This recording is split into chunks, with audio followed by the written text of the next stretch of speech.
विनोद जी,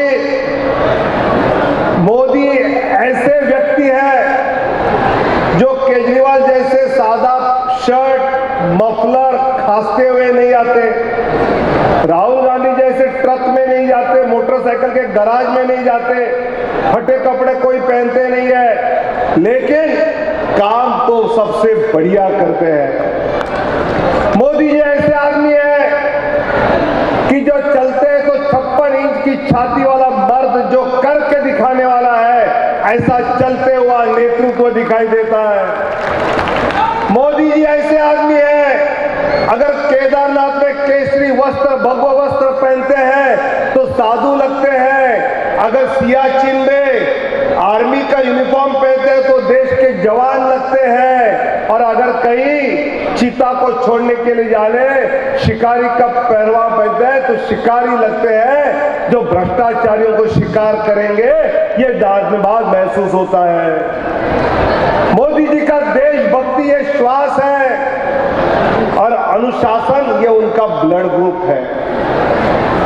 चुनाव के पहले इतने सारे आश्वासन देते हैं, लेकिन हर आश्वासन चुनाव पूरा होने तक पूरा करते हैं।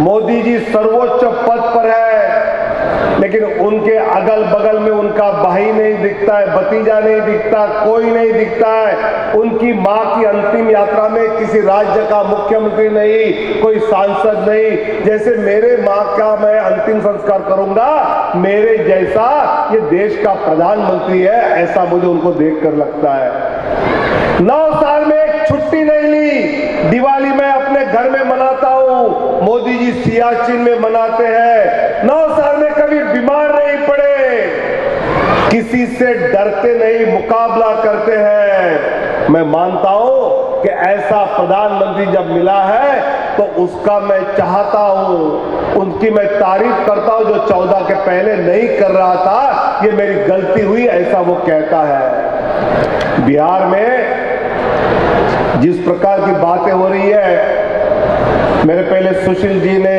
रविशंकर जी ने, और इंडियन सिविल कोड क्या एक ही बात है। सब देश की जनता के लिए एक सिविल कोड है, तो उसको विरोध क्यों करना, यह स्वाभाविक सवाल है।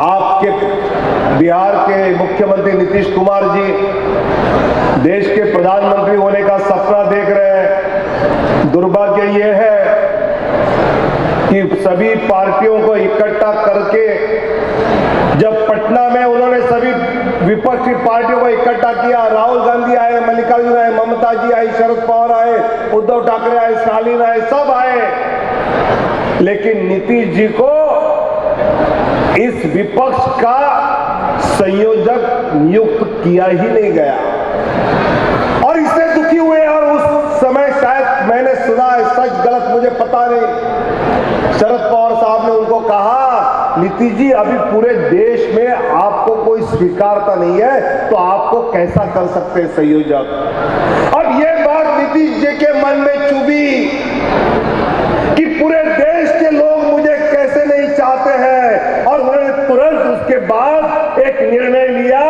कि इस प्रदेश में स्कूल में पढ़ाने वाला टीचर बिहार के बाहर के भी होगा, बिहारी नहीं अब बाहरी आएंगे।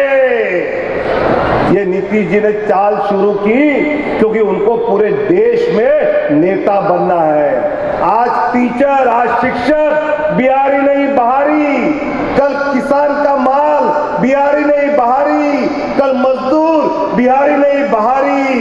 ये नीतीश जी खुद को प्रधानमंत्री बनने के लिए बिहार की जनता को बेचना चाहते हैं। मैं आपको सिर्फ सावध कर रहा हूं, आपको इशारा दे रहा हूं, ऐसे गलत फहमी में आइए मत।